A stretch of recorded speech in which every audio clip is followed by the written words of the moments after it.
ورحمة الله وبركاته. ومحمد شيخ إبراهيم كنياوي ريا معها والنولا أنا بشكل جلسين بقى غير فيسبوك غير يوتيوب سوشيال ميديا runtii aad baan idin jeclahay laakiin idinku ma aqaan waxaad igu necabtihiin noloshaad igu disheen anna waxaan rabaa inaan idin nooleeyo qulubtiina inaan nooleeyo adduunya aakhira inaad guulaysataan aan doonayaa xasan aadan samatar ayaa wuxuu dhihi jiray nin aad kabihiisa tolaysid ayaa adigana kafantaada tolaaya maxaa sidaa idinka yeelay la yaab ma laha rasuulkeena noo sheegay sallallahu alayhi wasallam oo dhahaya saacadu dhici mayso ilaa ay idin kaga timaado maalin gacantu idin taagan tahay ii dhiib maxaa laga helaa maxaan ka helayaa oo qofku uusan u aaba yeelaynin waxa gacantiisa soo qabanayso wuxuu qorayo wuxuu kasbanayo ma xalaal baa mise waa xaaraan waqtiga ayayna joognaa inaan loo kala aaba yeelaynin dad baa hadda quud iyo hunguri waxay ka raadsanayaan youtube-ka tigta yare loo siinaya hebel baa la dilay hebel baa dhintay hebel baa wax dhacay hebel baa sidaa noqday tigtaas yar ya iyo viewskaas ayay quud ka raadinayaan laakiin eeg meesha quudka idinka galay social media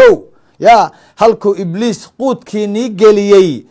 xumi iyo weynaan inta ay la eg tahay dembi inta ay la eg tahay xabiibkaa dhahaya salى الlahu عalayhi wasalam isagoo la hadlaya dadkii saxaabada wuxuu dhahayaa ma idin sheegaa dembiyo la gala kuwa ugu waaweyn kuwa ilaahay ka carooda ma idin sheegaa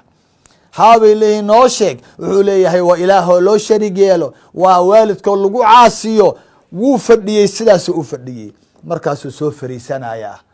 wuxuu rabaa inuu sheego arin aad iyo aad u balaaran oo kabaa'irta kuwa ugu waaweyn ah oo qofka haddii uu sameeyo oo uusan ka toobad keenin saacaddaa uu dhinto cadaabkii la geynayo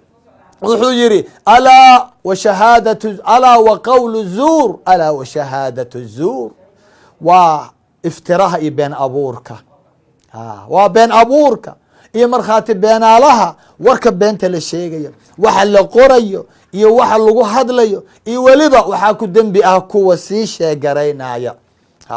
meeshaasaa maanta quudkeen eeg inta dembiyaad isku darsateen hadalkan yar ee aad saaka soo qorteen caadana idin ahoo mar walba aad qortaan ee aad dadkii qalbiyada wanaagsanaa malaayiin ruux aad murug uurkoodii ku geliseen reer social media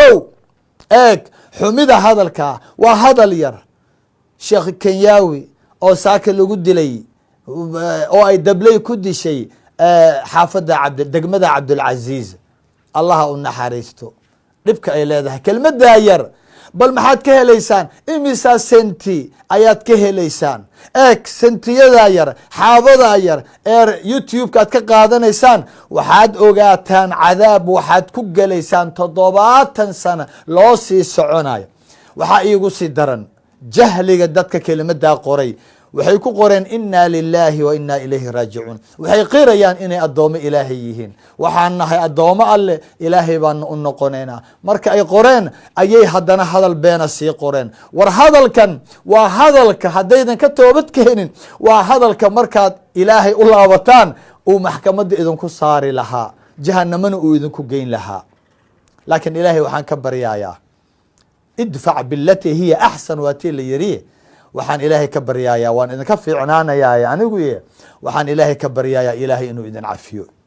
waxaa iigu sii daran gabadha walaasheena ah nayrus oo aan filayo u badinayo inaad ku been abuurateen oo aad sawirkeedii soo saarateen commenteska markaan akhrinayay inta cay iyo inkaar ku dhacaysa gabadha inaanay ogeyn baa laga yaabaa ummad badan baad ku been abuurateen xaaraan badan baad ku cunaysaan uur badan baad murug geliseen allah idin cafiyo dadkana waxaan idin weydiinayaa inuu idin cafiyo waan idin cafinaye idinkuna joojiya been abuurka oo ka fiirsada waxa aad cunaysaan uurkiina aad gelinaysaan iyo waxaad qoraysaan waa wax idinka haraya oo maxkamada idinku saari doonee allah idin cafiyo waan idin cafiyey joojiya beenta barnaamijku waa cafi walaalka